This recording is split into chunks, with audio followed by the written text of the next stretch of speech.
So today's lesson, section 2-1, is on graphing and writing inequalities.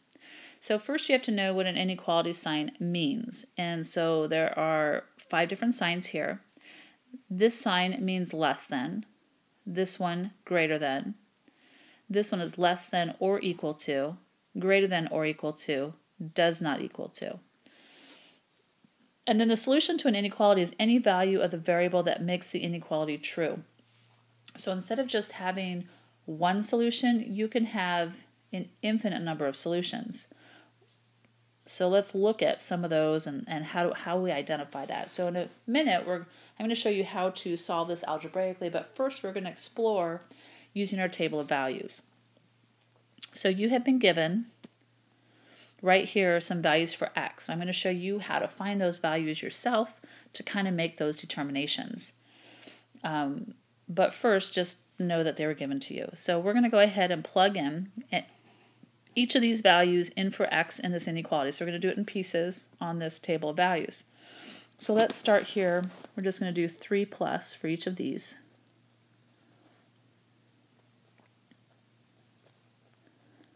And then we're going to put in our values for x. So for the first one is -3, then 0, 5.99, 6, 6.01.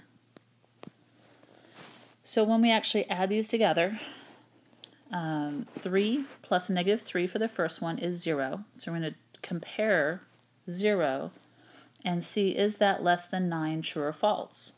Because 0 is less than 9, that's true.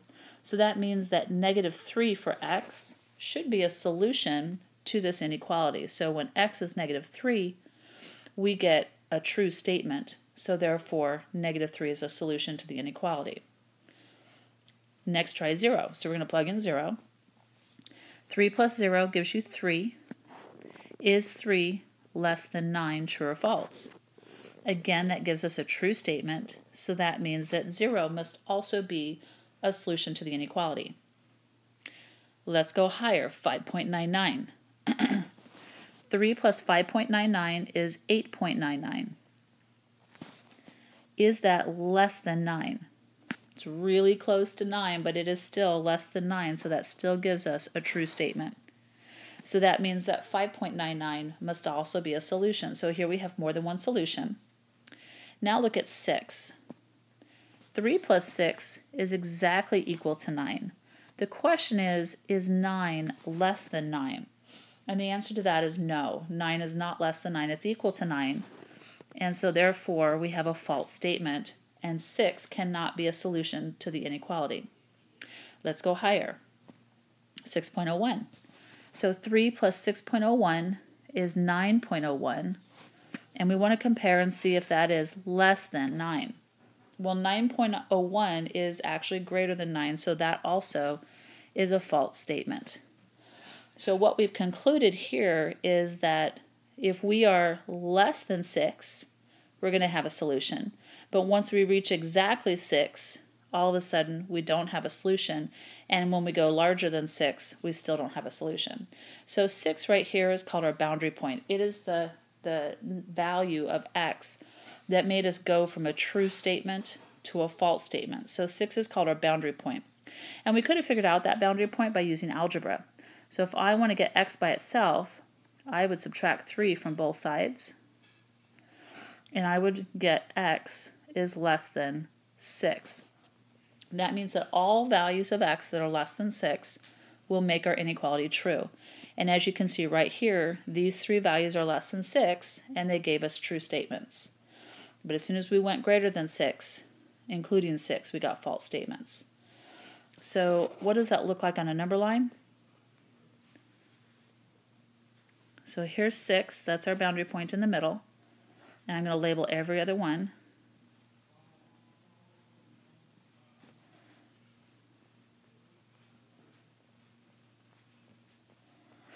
So at 6, and you don't know this yet, but at 6 you're going to have either an open or closed circle, so let's talk about it now. So you always have a circle above your boundary point. And we're going to make that an open circle because we don't want to include that boundary point in our solution. And if you make sure that you always have your variable on the left side of this solution, then the inequality sign actually looks like an arrow pointing to the left. So less than would be all numbers smaller than 6, which would be an arrow going less than 6. So we're going to practice that today before we get into it in the next lesson. So let's go on to the next question. So let's go ahead and describe the solutions in words because that's what it asked us to do.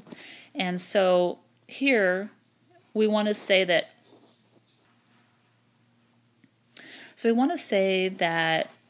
the solution to the inequality would be any values that are less than 6 are a solution. 6 itself, the boundary point, is not a solution, and any values greater than 6 is a solution. So let's write that. If x is less than 6, there is a solution.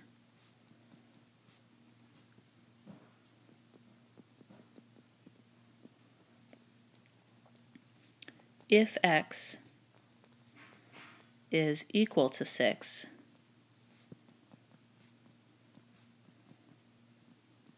there is no solution. Now, sometimes your boundary point is a solution, so don't think that it always is no solution. And then the third part, if x is greater than 6,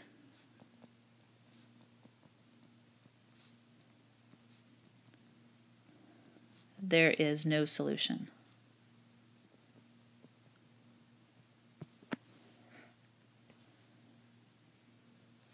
Okay, so this time it's your turn. You're going to describe the solutions of 2p is greater than 8 in words. So I would suggest, since this time you have not been given any values of x, that you come up with your own boundary point. So let's go ahead and use our algebra, and we're going to solve this inequality. We're going to get p by itself.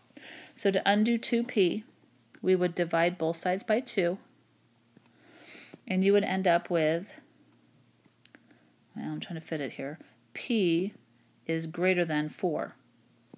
So that means that 4 is our boundary point. So I would let's put 4 here kind of in the middle. We're going to choose some values that are less than 4, like 3 and maybe 0. And then we're going to choose some values that are greater than 4, like 5 and maybe 10. And so let's plug those into 2p. So we're going to use substitution parentheses.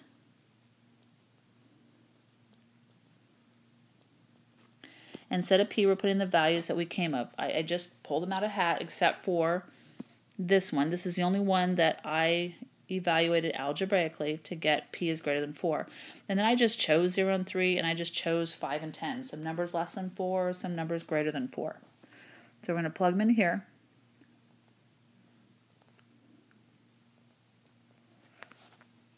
And then we're going to compare them to the right side. So 2 times 0 is 0. Is that greater than 8, true or false? 0 is not greater than 8, so that solution is false. Okay, next one, 2 times 3 is 6. So 6 is 6 greater than 8, true or false? Again, that's false. Then we come to our boundary point of 4. 2 times 4 is 8. Is 8 greater than 8, true or false? Well, 8 is equal to 8, not greater than 8. So again, we're going to have to say that the boundary point is false. And so this right here is our boundary point. Then 2 times 5 is 10. Is 10 greater than 8? All of a sudden we have a change. Yes, 10 is greater than 8. That's true. And 5 is now a solution, a value that's greater than 4. Then we chose 10. 2 times 10 is 20. Is 20 greater than 8? Yes. So again, we have another solution. So we can conclude with words that any values less than 4 are going to give us no solution. The value of 4 itself is also giving us no solution, but values greater than 4 are going to give us a true solution. So there is a solution there. So how do we say that in words? So first, you're going to talk about less than. If x, or I guess in this case it's p. So if p is less than 4, there is no solution.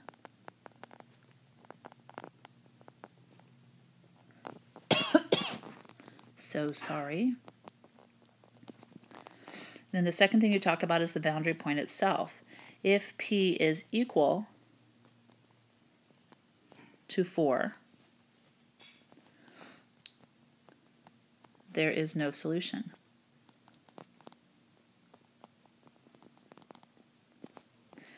And then the third thing, if P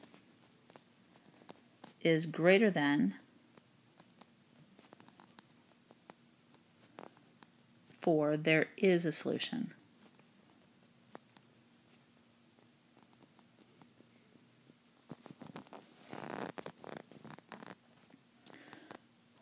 All right, so then in inequality like 3 plus x is less than 9 has too many solutions to list, you can use a graph in the number line. So we already did that. So instead, I would like to graph the one that we just did. So let's graph P is greater than 4. So instead of this, we're going to graph P is greater than 4. The solution we just came up with. So 4 is our boundary point, so I'm putting that in the middle of the number line, and then I'm going to just label every other point to the right and the left. So 6, 8, 10, 12, and 14. 2, 0, -2, -4, -6. All right, so at our boundary point, we're going to have an open circle because the boundary point has no solution. So an open circle implies no solution. As soon as you close that circle, you have a solution at that boundary point. And then because we want none of the values to the left, that's no solution was to the left, but only values to the right, which are greater than 4, those are the solutions we're looking for. So you're going to put an arrow going to the right. So let's talk about the endpoint. So here are two examples where the inequality has already been solved for you. So x is less than or equal to 6. And so you can see now we've gone into an inequality where it's equals to. So essentially, if x is less than 6, there's a solution, or if x is equal to 6, there's a solution. So if the endpoint is a solution, draw a solid circle. So 6 is our boundary point. So we're going to put a solid circle above 6. We're going to label every other point.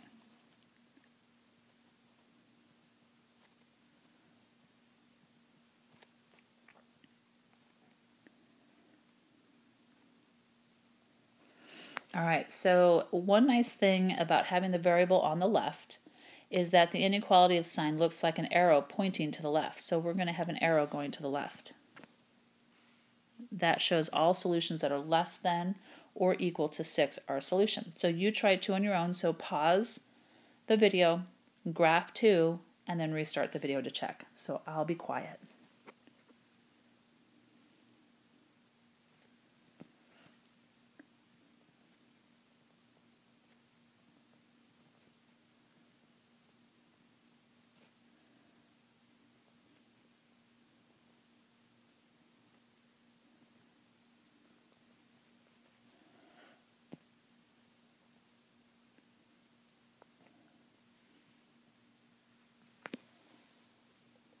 All right, next question. All right, so this one says to show that an endpoint is not a solution, draw an empty circle. So we kind of talked about this already. So it's the same exact two problems, but this time there's no equals to on it. So for example, 1, we've got our 6 in the middle. And so because there's no equals to on the inequality here, we have an open circle here. And I'm going to label every other point.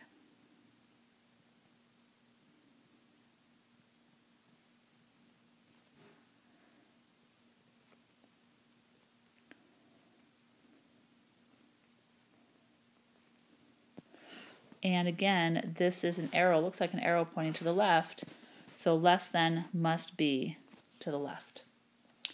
You try example 2 on your own. Pause the video. I'll be quiet.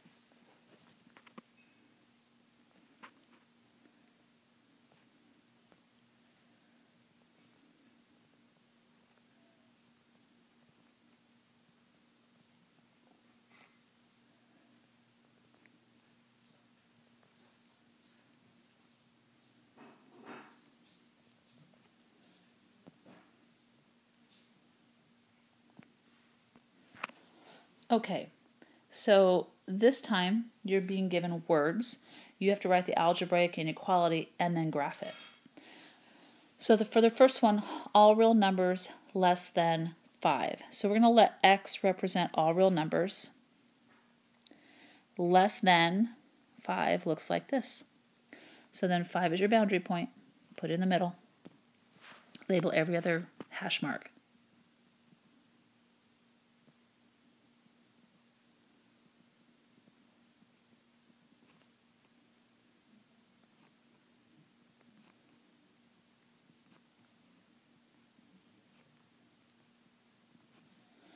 So if our boundary point is 5 and we don't have an equals to, it's going to be an open circle. The less than sign looks like an arrow pointing to the left. So then you try the rest of these on your own and I'll be quiet. So pause the video, do the rest of them, and then turn it back on.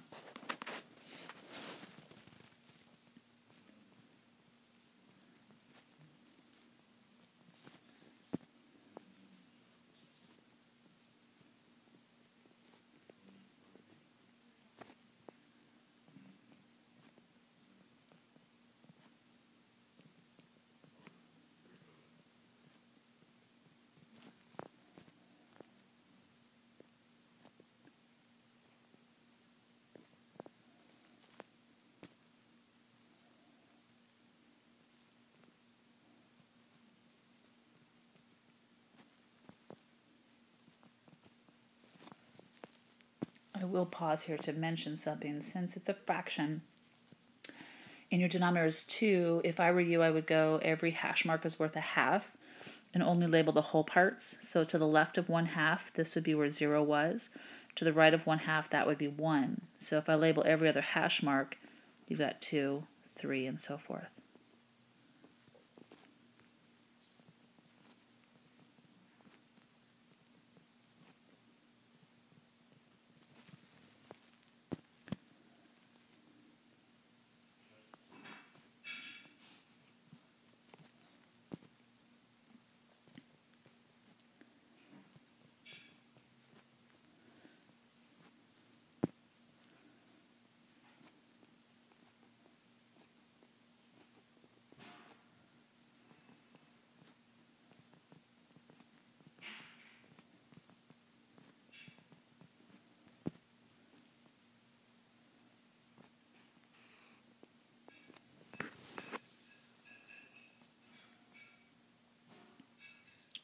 Next problem. So now you're going to graph the inequalities. So for this first one, because you have a decimal and it's going by 0.5, which is really a half. I mean, you could go by tenths if you wanted to, but let's put that in the middle, 1.5. For 0.5, I would tend to have every hash mark is worth a 0.5. So that means to the right of 1.5 is 2. To the left of 1.5, there's 1. And I would just label every other one as whole numbers. So this would be 3, 4, 5, 6, and 7. And then this would be 0, -1, -2, and -3. So at your boundary point, you're going to have an open circle because it's just less than, there's no equals to, and it looks like an arrow going to the left. The less than symbol does. So then for the next one, our boundary point is at 2. I'm going to put that here and label every other one.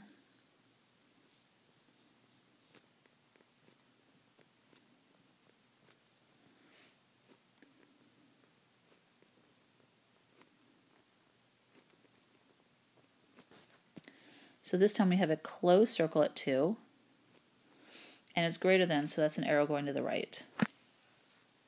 This last one has a little bit of work for us to do. We've got this 2 squared right here, which is 4. 4 minus 4 is 4, so the inequality really is 0. 4 minus 4 is 4. How about 4 minus 4 is 0? Is greater than or equal to W. So we had to do a little bit of solving. So we're going to put 0 as our boundary point in the middle and label every other one.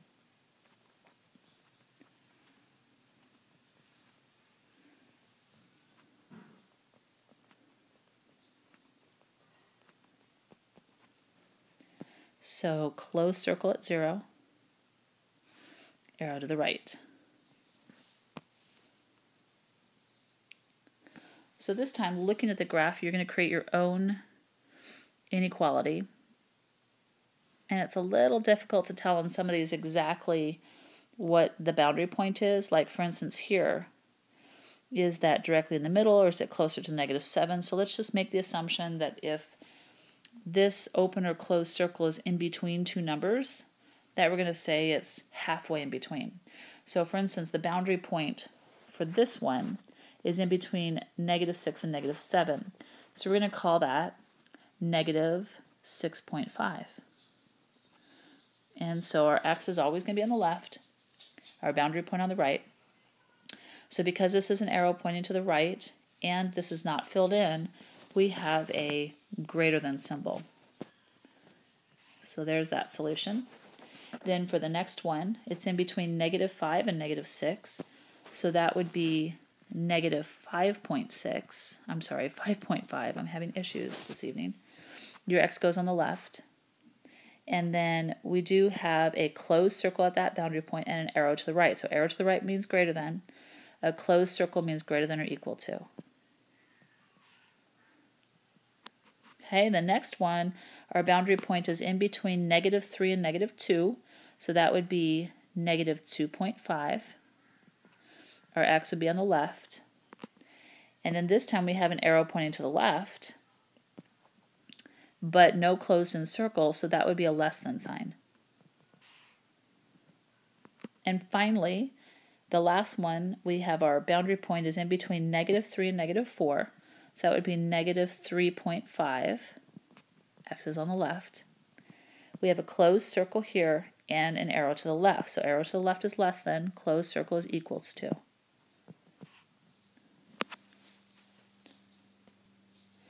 Last problem is a sports application problem.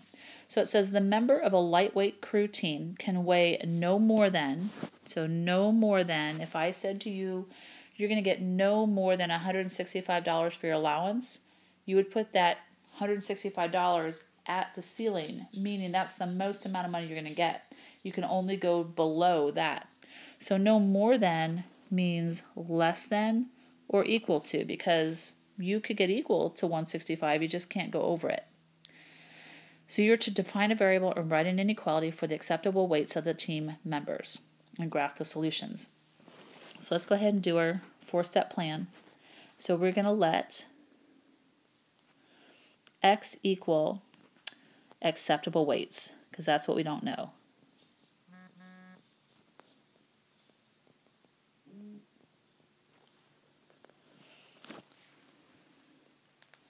All right, so then, since it says that the acceptable weights, which is x, can be no more than, so that's our less than or equal to, can be no more than 165 pounds.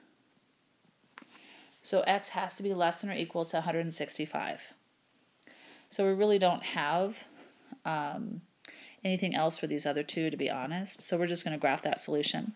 So we're going to put the 165 right here in the middle. That's actually a 165. Let me see if I can make it not look like an 8.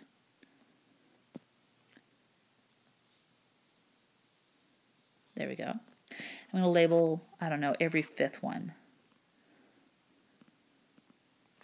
So this would be 170, 175, because the numbers are so big.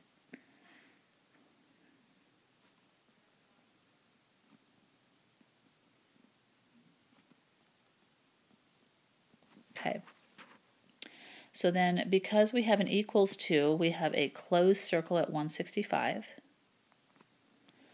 And then this looks like an arrow pointing to the left. So less than goes to the left. So anything to the left or smaller than 165 would be an acceptable weight. And that's it.